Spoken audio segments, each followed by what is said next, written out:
सारे कमेंट आ रहा था कि आपका पास्ट में क्या हुआ है। हेलो एभ्रिवान, सबैजनालाई मेरो युट्युब च्यानलमा स्वागत गर्न चाहन्छु।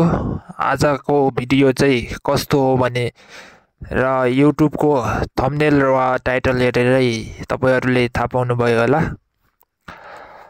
आजको भिडियो चाहिँ टिकटकमा र युट्युबमा भाइरल भएको मिलन मगर र अस्मी तामाङको बारेमा छ र उहाँहरुको राम्रो भिडियोहरुमा बॉयफ्रेन्ड र गर्लफ्रेन्ड र हस्बेन्ड वाइफको बारेमा भिडियोहरु बनाउँथ्यो र पोस्ट गर्नुहुन्थ्यो।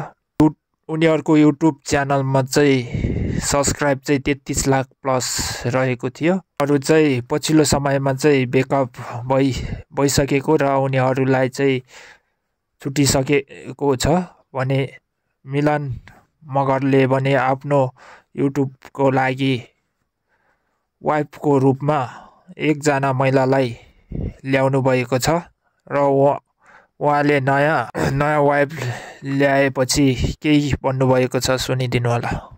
सारे कमेंट आ रहा था कि आपका पास्ट में क्या हुआ है।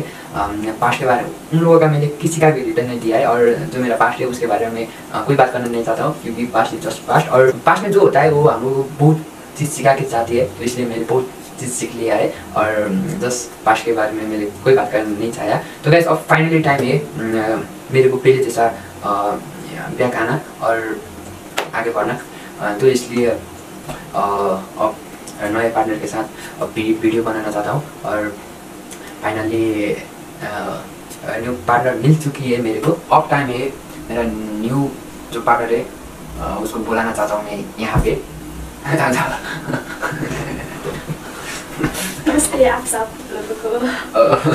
भिडियो त हेरि नै हाल्नुभयो होला।